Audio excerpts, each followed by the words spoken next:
so I'm cooking a steak. I know it's wild, ain't it? But, yeah. So there's only 2 seasonings. That's Lawry's and black pepper. Just black pepper. I like my black pepper thing where it's, you can just crank it, you know. Then the Lawry's just dump it, I guess. I don't know. But then you're going to need your steak, you know, just a regular steak. And then you're going to need your something to season it on. You can season it over a sink, which is what my father does. You can just use a cutting board or one of the pans like you would put cookies in. Oh, you need one last thing. Or that, it's actually not the last thing. You need a pan. You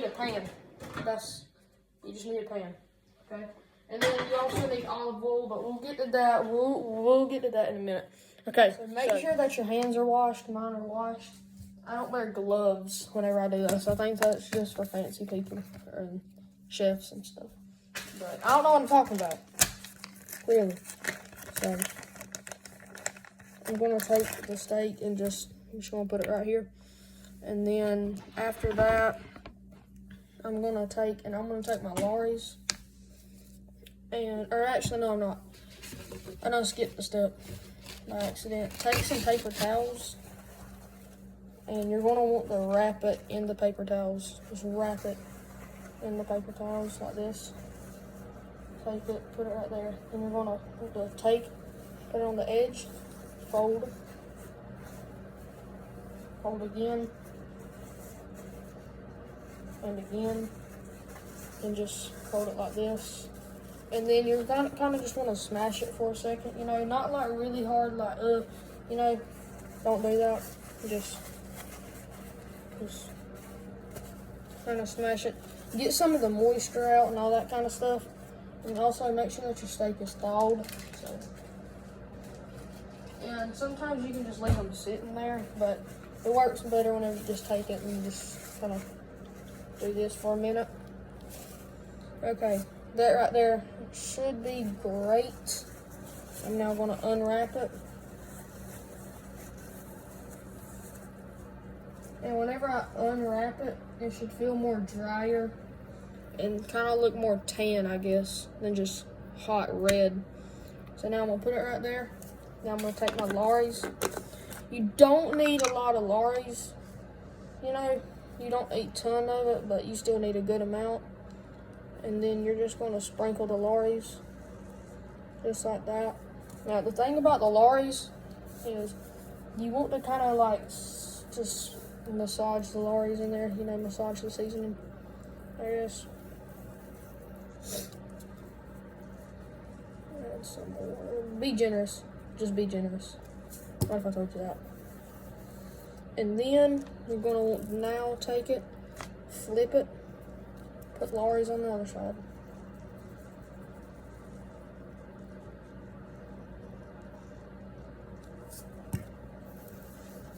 And then kind of rub it in. And after that, you're going to flip it back over to the other side. And you're going to want to take now your black pepper.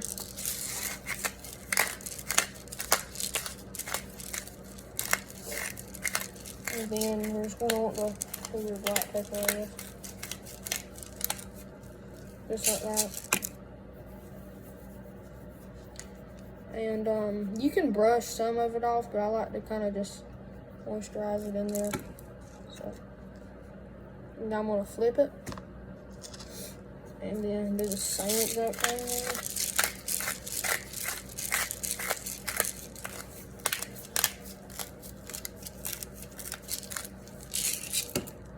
there. Alright, so with this side, I feel like I didn't put enough Lawry's on it. I'll sprinkle some more Lawry's back over. So now, one thing that people miss is seasoning the edges of it. So to season the edges of it, all the edges of this is where this is going to come in useful. Just kind of tap it in that. You know, like whenever you cook catfish, and they'll dip it in the flour and milk and all. It's kind of like that. You know, just with the edges of a steak.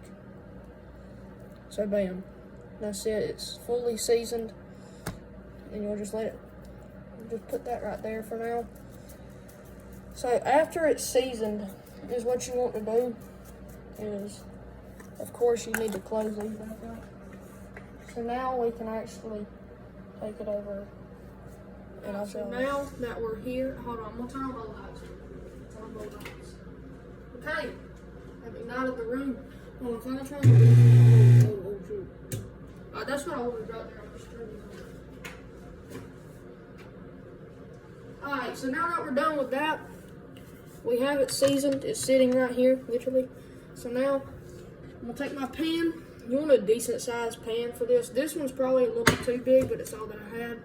And you're gonna want to take olive oil and spray olive oil in there.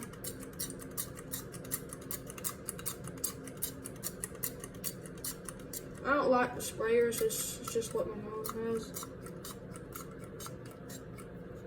Run it out.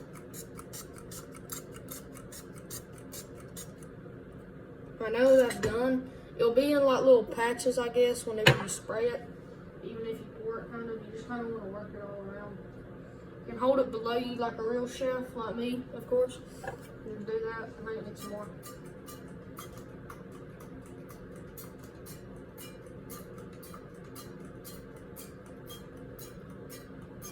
Okay, that should be good. And now what we're going to do is that we're going to turn on the oven to about that right there, if y'all can, yeah, I'm sure y'all can see that. And that's low and high and all that. Yeah, we're just going to turn it to right there. So now is what we're going to do is while that's kind of heating up and everything, you know, I'm actually going to take a ramekin. I'm just going to get a ramekin ready and a butter knife. You're going to need a butter knife for this. And then set that over on my butter. And then I'm going to try to find my brush while that heats up. I don't know where my brush went. They replaced the brushes in this house a bunch. I don't know. I don't understand. And it's still gone missing. Yeah, I don't know how to. Alright, so now that's heating up, and I'm just gonna catch y'all whenever that gets done heating up. So I'm gonna tell y'all something different about like the temperature of what your pan needs to be. So that's what it needs to be for like a different thing that I was thinking about. It really needs to be, if you're wanting to get this done quicker, like me, kind of, you want it about right here. That's the little black mark on it. You want it about right there, and you can heat it up even faster. So that's what I do, actually. I was thinking about doing corn. You boil corn like kind of slow, but yeah. So that's what you want to do. You want to wait until you can kind of get your hand close to it and kind of feel some heat coming off, you know. I can kind of feel heat coming off, but I still don't think that it's fully ready. Now, whenever I put it on there, I want that sizzle. I want like a sear put to it. So that's what I'm going to try to get, like every single time that you put a steak on the pan. Okay, so something actually just happened. So whenever I went to go try to put more olive oil on there, it wasn't olive oil. So I got a different pan, one that fits better. And there's something burning on my stove, but that's fine. So I'm going to take it, I'm going to pour about enough to fill the pan up, you know, get it all everywhere nice and good. Make sure that everywhere has olive oil on it, because you want the nice little sear put to it. So I'm gonna let that heat up, and I will show y'all. It's clear selling from here, boys. Alright. So yeah, about that much is good. That might even be a little bit extra, but I'm sure that's fine. Yeah, that's good right there. So then now I'm going to wait on that to heat up for the rest of the way. I'm going to put my steak on there. I think it's almost already ready, but yeah, I'll see. Okay, I think it's time. Let me do it one more little move around. Yeah, it's definitely time. Listen. That was definitely not as strong as I wanted it to, but my patience, they're just not about to hold up for another however long that it would take. That's strong enough right there. Just want to make sure that y'all can see this. It's what it's supposed to be looking like. It's supposed to be nice and hot. Right there. Now, we're going to go ahead and let that start cooking, or cutting board or whatever. You don't need that no more. We can get that out of the equation. So, what you're going to need now is some tongs or a spatula. I personally like to use a spatula, but today I think I'm going to have to use some tongs.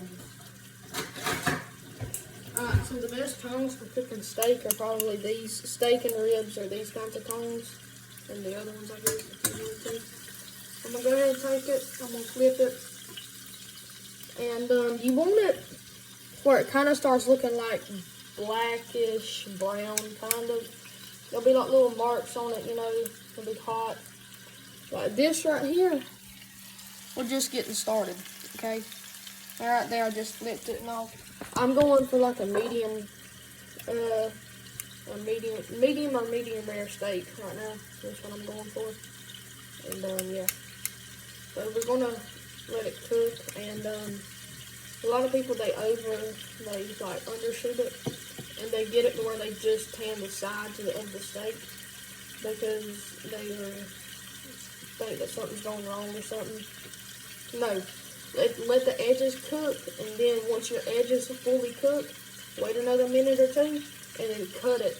Take a little cut in the side of it, in the side of it, you know, and look in there and see how much red there is, and see how much red do you want, and all that kind of stuff, you know. And you should be able to work with that little slit in the meat for the thing. Mine already has slits in the meat from whoever cooked it, I guess. And I put slits in it, not a very good butcher. But yeah, so you want to just wait until it gets pretty cooked. Alright, so whenever I say like little cuts in the meat, I'm talking about something like this right here would do fine. Really and truly something like this. You can look in there. Look right down in there. Look for red and pink, but if you ain't already got one, the ones that you have ain't working, cut something like right here would be good. And then just kind of open it up and then look in there. So that's cooking and all, it's looking good. And then I'm gonna go ahead, and that's what I'm gonna do. I'm gonna get some butter I will put in here. I probably need about, hold on. About that much butter right there. I'll go ahead and scrape that on into my pan. The rest of that's fine. So you'll probably need about that much butter and extra one. You never have too much butter. That's the butter that you're going to need right there. I'll go ahead and knock it down. Yeah, you're probably going to need about that much butter on your thing, probably maybe even a little bit more to put on your thing whenever that time. I'm making a side with my steak, and the side is actually, I'm gonna move it over here for now, and then flip it. I think it's almost done, and that's why I went ahead and turned it off, but it's not fully done. But I'm making some corn, and with the corn, what I'm gonna do is I'm going to turn it on about a 2 for a slow cook, but I'm gonna need to speed it up a little bit, so I'll put it at about right there, a 4.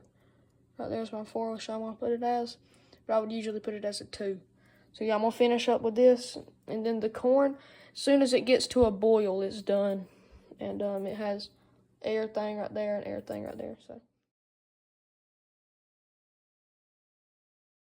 I just put my butter in, and I put my butter in at 30 seconds. So this is what I'm left with. So I have my steak, and I poured my butter on there. And if you have a brush, don't brush it on there. Just kind of dab it, because you will get some of the seasoning off if you like brush it like paint. So I have my steak knife, my fork, and my steak, and it's pretty good. And I have my corn, and yeah, I have it at medium rare. Yeah, that's my steak.